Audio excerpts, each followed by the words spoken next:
C plus plus programming के इस lecture series में आपका स्वागत है। इस वीडियो में हम स्ट्रक्चर्स के बारे में पढ़ेंगे। स्ट्रक्चर्स क्या है?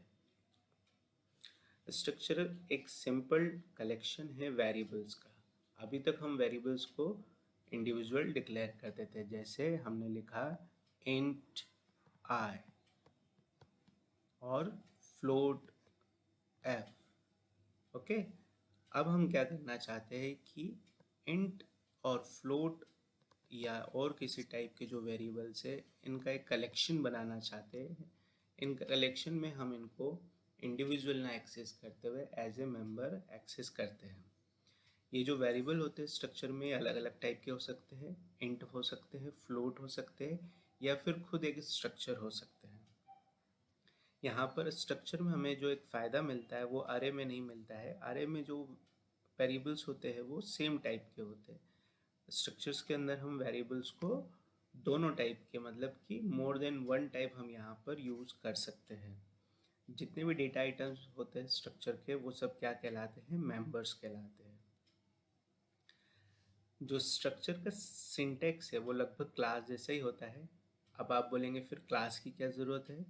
तो ये हम आगे जब प्रोग्रामिंग सीखेंगे तब हमको डिफरेंस समझ में आएगा। बट फॉर टाइम बीइंग हम ये समझ सकते हैं कि जब भी सिर्फ हमें डेटा यूज़ करना हो या डेटा को बाइंड करना हो तो हम क्या यूज़ करते हैं? स्ट्रक्चर यूज़ करते हैं। और जब हमें डेटा और फंक्शन दोनों को यूज़ करना हो तब हम क्या करते हैं? क्लास यूज़ करते हैं। एक डिफरेंस और है यहाँ पर, स्ट्रक्चर जो होता है उसकी बाय डिफ़ॉल्ट जो विजिबिलिटी होती है वो पब्लिक होती है। मतलब यहाँ पर डेटा और फंक्शन सब कुछ पब्लिक होगा। आगे हम समझेंगे अगली वीडियो सीरीज में कि ये सब क्या चीज़ें हैं, तब आपको और ये सब क्लियर हो जाएगा। स्ट्रक्चर को डिफ़ाइन हम कैसे करेंगे? तो स्ट्रक्चर को डिफ़ाइन करने के लिए सबसे पहले हमें एक कीवर्ड का यूज़ करना होगा, वो होगा स्ट्रक्ट। उसके बाद ये जो चीज़ है ये स्क्वायर ब्रैकेट में लिखिए, मतलब दिस इज़ ऑप्शनल। ये क्या है? स्ट्रक्चर का टैग नेम है, या हम इसको स्ट्रक्चर टैग भी बोलते हैं या स्ट्रक्चर नेम भी बोलते हैं। इस नाम से हम इसी टाइप का और यूज़र डिफाइन एक वेरिएबल डिक्लेयर कर सकते हैं। उसके बाद हमें स्टार्ट करने के लिए कर्ली ब्रेस लिखना होगा, फिर डेटा मेंबर 1, डेटा मेंबर 2, ऐसे जितने आपको डेटा मेंबर्स इसमें ऐड करना है आप करते जाएंगे। आप चाहे तो फंक्शंस भी ऐड कर सकते हैं, बट अभी हम डेटा मेंबर यूज़ करके बता रहे हैं। फिर उसके बाद हम क्या करेंगे? कर्ली ब्रेसेस को यहाँ क्लोज करेंगे। अब एक नई चीज़ आप देखेंगे, जनरली कोई भी ब्लॉक या स्ट्रक्चर होता है तो कर्ली ब्रेसेस के बाद एंड हो जाता है, बट यहाँ पर इसको एंड करने के लिए आपको सेमीकोलन लिखना पड़ेगा। तो इस तरीके से हम क्या करते हैं कि स्ट्रक्चर को डिफाइन करते हैं।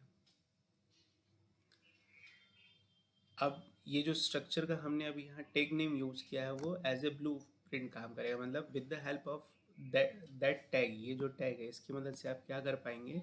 नए वेरिएबल डिक्लेयर कर पाएंगे इसी टाइप के। तो ये एक ब्लू प्रिंट हो गया हमारा, ठीक है। अब जब आप स्ट्रक्चर यहाँ पर डिफाइन किए, आपने ये जो डेफिनेशन लिखी है, इस डेफिनेशन को जब आपने डिक्लेयर किया है तब इसके लिए कोई भी मेमोरी एलोकेशन नहीं हुआ है। मेमोरी एलोकेशन कब होगा? जब आप इस टाइप का वेरिएबल डिक्लेयर करेंगे। तो बेसिकली स्ट्रक्चर क्या कर रहा है? स्ट्रक्चर हमें एक डेफिनेशन की माध्यम से एक स्पेसिफिकेशन डिक्लेयर करने के लिए दे रहा है कि अगर इस स्ट्रक्चर का कोई वेरिएबल डिक्लेयर किया जाता है तो वो कैसा दिखेगा, उसमें कितने मेंबर्स होंगे और मेंबर का टाइप क्या होगा। तो स्ट्रक्चर एक यूज़र डिफाइंड डेटा टाइप है जिसके अंदर कि आप डिफरेंट डिफरेंट वेरिएबल्स को बाइंड कर सकते हैं। वो वेरिएबल इंटीजर, फ्लोट, कैरेक्टर या खुद एक अलग स्ट्रक्चर भी हो सकता है जिसको स्ट्रक्चर के अंदर हमने पैक कर दिया हो। कोड के एग्जांपल्स यहाँ पर हम देखते हैं। यहाँ पर हमने लिखा स्ट्रक्ट, कीवर्ड जरूरी है ये कीवर्ड। उसके बाद हमने लिखा टैग, ये हमारा क्या हो गया? स्ट्रक्ट का जो है टैग हो गया। उसके बाद कर्ली ब्रेसेस लगाया, डेटा मेंबर लिखा है यहाँ पर, पहला इंटीजर आईडी, दूसरा कैरेक्टर नेम 40, तीसरा फ्लोट परसेंटेज, और भी जो चाहे कर्ली ब्रेस लगाया क्लोजिंग वाला और सेमीकोलन लगाया, ठीक है। अब ये क्या हुआ? This is only a definition, this particular thing is a definition. यहाँ पर अभी कोई मेमोरी एलोकेशन नहीं हुआ है, कोई वेरिएबल यहाँ पर नहीं बना है। अब हमको मेमोरी एलोकेशन भी करना है और वेरिएबल बनाना है, तो वो कैसे होगा? तो जब हम इस टाइप का किस टाइप का, स्ट्रक्चर टाइप का वेरिएबल डिक्लेयर करेंगे तब मेमोरी एलोकेशन होगा। तो उसका सिंटेक्स क्या है, तो उसका सिंटेक्स है ये जो टैग आपने यहाँ यूज़ किया था वो आप यहाँ लिखेंगे, स्पेस देकर आप जिस जिस भी नाम का चाहे उस नाम का यहाँ पर वेरिएबल डिक्लेयर कर सकते हैं।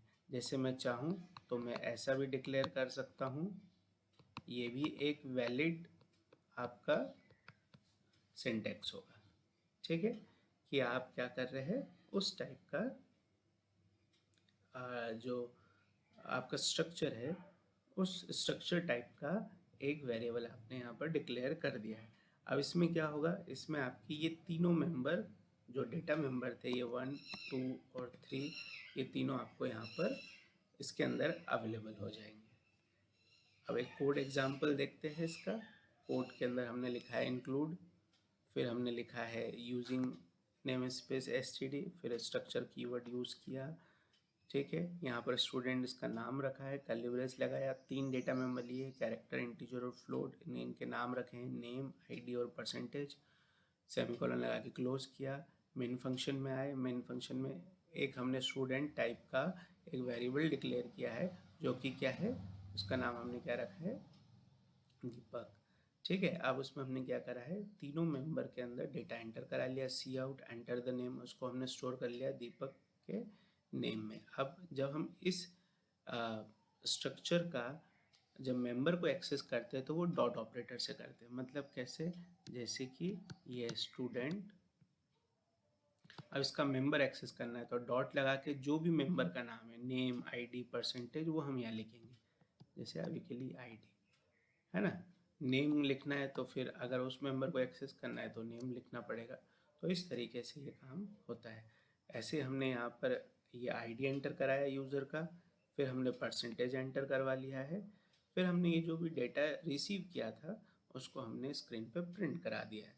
तो इन्फॉर्मेशन आउटपुट यहाँ पर सी आउट लगा दिया है, ये वेरिएबल का नाम डॉट नेम है ना, structure dot name, structure dot name. तो स्ट्रक्चर क्या है यहाँ पर, अभी यहाँ पर स्ट्रक्चर जो मैंने डिफाइन किया था वो दीपक नाम का किया था, तो सब जगह दीपक डॉट लिखना पड़ेगा। ठीक है, अगर S1 नाम का किया होता तो यहाँ पर हमको S1 लिखना होता।